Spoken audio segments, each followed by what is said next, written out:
Welcome to our 17.5 review about the Atlantic world and global trade.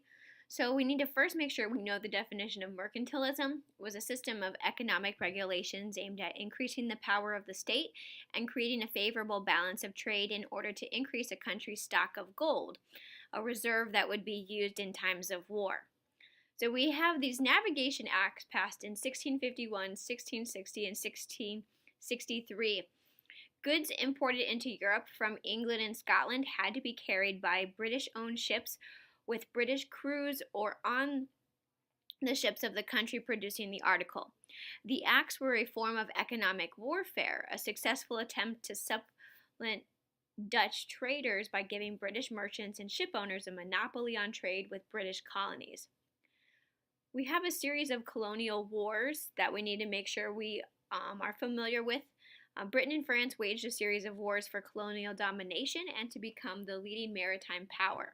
In the War of Spanish Succession from 1701 to 1713, Louis XIV lost Newfoundland, Nova Scotia, and the Hudson Bay Territory to Britain. The War of the Austrian Succession from 1740 to 1748 included Anglo-French conflicts in India and North America. The Seven Years' War from 1756 to 1763 led to the British monopoly of a vast trading and colonial empire with the Treaty of Paris. This ended the 7 Years' War in Europe and the colonies and ratified British victory on all colonial fronts. So you can see pictured here the economy and all of what was traded as of 1701 between primarily Great Britain, France, Portugal, Spain, and Netherlands and their colonies. So like they color coded the arrows to show you where everything is going and coming from. So the Atlantic economy in Britain, Britain profited from exports of manufactured goods to its North American and West Indian colonies and to Ireland and India. The British also imported colonial products and re-exported them to other nations at high profits. This prosperity allowed London to become the West's largest and richest city in the 18th century, paving the way for the Industrial Revolution. France profited from coffee and sugar plantations in the Caribbean, which relied on slave labor. The island of Saint Dominique became the most profitable plantation colony in the New World. The wealth generated from these colonies helped build a prospering merchant class in Paris, Bordeaux, and other large cities in France. In Spain, they gained Louisiana from France in 1763 and expanded its influence to northern California thanks to Spanish missionaries and ranchers. They profited from silver mining and the system of debt peonage, which was a form of serfdom that allowed a planter or rancher to keep his workers or slaves in perpetual debt bondage by periodically advancing food, shelter, and a little money. So you can see in this graph the English exports of manufactured goods between 1700 and 1774. All right, so the Atlantic slave trade was the forced migration of Africans across the Atlantic for slave labor on plantations and in other industries. The trade reached its peak in the 18th century and ultimately involved more than 12 million Africans. So between 1450 and 1900, more than 12.5 million Africans were sent across the Atlantic. Between 1701 and 1800, more than 6.25 million were sent over. Approximately 15% died in procurement and transit. At the peak of the 1780s, more than 80,000 slaves were sent across the Atlantic each year. So the rise of the plantation agriculture made possible the growth of the slave trade. Portuguese Brazil received more than 45% of the slaves. Another 45% went to the many Caribbean colonies, and the colonies of mainland North America received only 3%. So the shore method is when Britain became the undisputed leader in the slave trade after 1700. Europeans adopted the shore method of trading. When European ships sent boats ashore and invited African dealers to bring traders and slaves out to their ships. This led to wars between African states to obtain salable captives.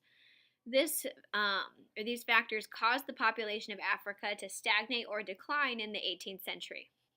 So we have movements for abolition rising. In Britain, the campaign to abolish slavery grew into a mass movement of public opinion in the 1780s. Women were prominent in these movements, denouncing the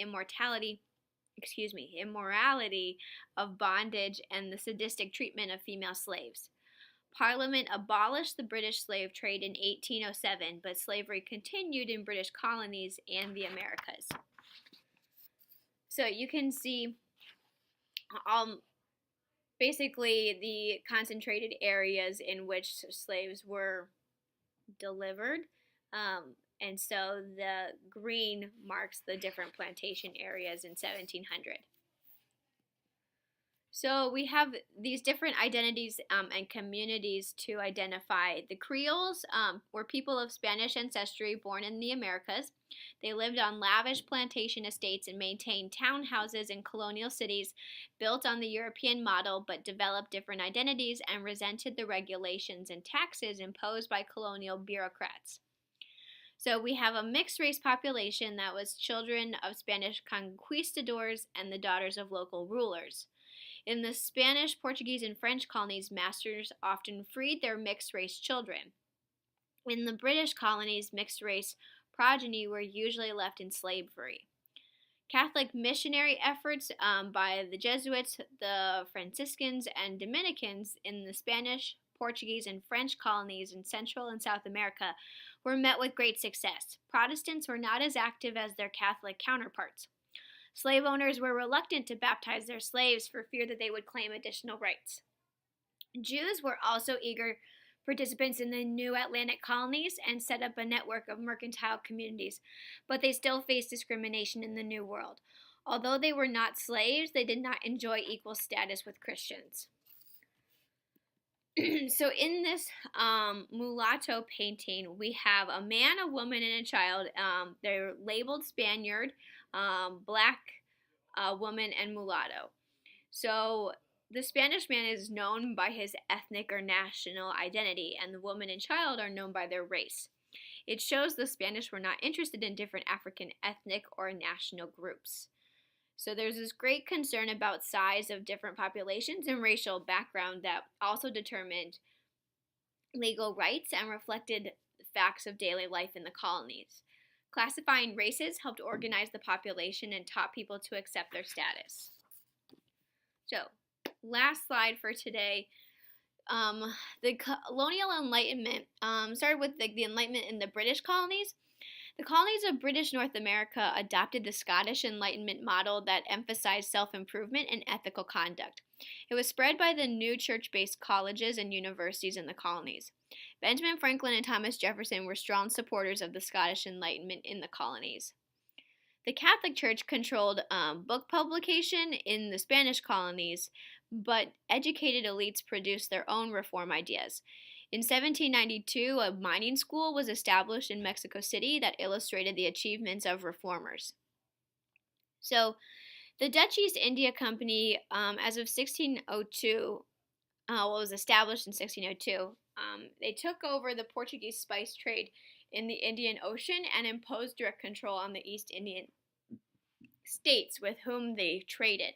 The Dutch hold in Asia faltered in the 18th century because of the company's failure to diversify and because of competition with the English East India Company.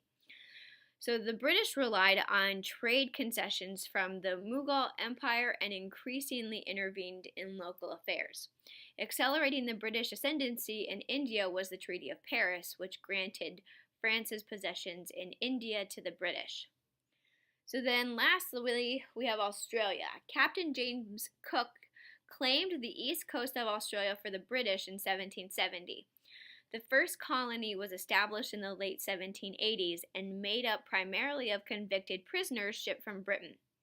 The western portion of the continent was settled in the 1790s, and Cook was killed by islanders in Hawaii in 1779 after having chartered much of the Pacific.